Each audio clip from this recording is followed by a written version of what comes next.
तर कृषी मंत्र्यांची आहे, त्यांनी संसदेमध्ये दिलेली। दक्षिणेकडचा आपल्याच देशातलं राज्य तामिळनाडू, या राज्यामध्ये 2,88,00,000 खातेदार शेतकरी असून सुद्धा त्यांच्या डोक्यावर 3,48,000 कोटी रुपयाचं कर्ज थकीत आहे। महाराष्ट्राची आणि तामिळनाडूची तुलना केली किंवा इतर राज्यांची तुलना केली तर कितीतरी जास्त कर्ज महाराष्ट्रातल्या शेतकऱ्यांच्यावर। देशातल्या शेतकऱ्यांचा विचार केला तर जवळपास 33,50,000 कोटी रुपयाचं कर्ज थकीत आहे। हे कर्ज का झालं, याला शेतकरी जबाबदार आहे का, तर या प्रश्नाचं उत्तर नाही असं आहे। कारण शेतकऱ्याच्या हातात ना उत्पादन खर्च नियंत्रित करायचा आहे, ना बाजारपेठ शेतकऱ्याच्या हातात। बाजारातला दरही शेतकरी ठरवू शकत नाही, उत्पादन खर्चही शेतकरी नियंत्रित करू शकत नाही, कारण निविष्ठांच्या किमती सरकारच्या धोरणावर अवलंबून आहे, बाजारपेठ सरकारच्या धोरणावर अवलंबून आहे आणि उत्पादन निसर्गाच्या लहरीपणावर अवलंबून आहे आणि यात पिळला जातो तो शेतकरी।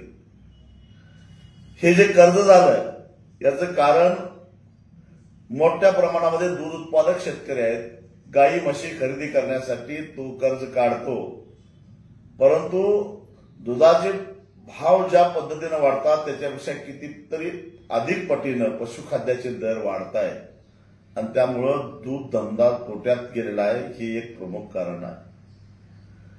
रासायनिक खतावरचं अनुदान केंद्र सरकार सातत्यानं कपात करत निघालेलं आहे, त्यामुळे रासायनिक खताच्या किमती वाढत चाललेल्या आहेत आणि ते शेतकऱ्याच्या परवडण्याच्या पलीकडे झालेलं आहे। सरकारनं मागच्या सीझनमध्ये साखरेच्या निर्यातीला बंदी घातली आणि त्यामुळं ऊस उत्पादक शेतकऱ्यांना अपेक्षित असा ऊसाचा भाव मिळाला नाही। सोयाबीन पेंड आणि पामतेल आयात केल्यामुळं 9-10 हजार रुपये क्विंटलनं विकला जाणारा सोयाबीन हा 3,500 रुपयानं विकायची वेळ शेतकऱ्यावर आली। कापूस आयात केल्यामुळं कापसाचे भाव पडले, उत्पादन खर्चापेक्षा कमी किमतीमध्ये कापूस विकण्याची वेळ शेतकऱ्यावर आली।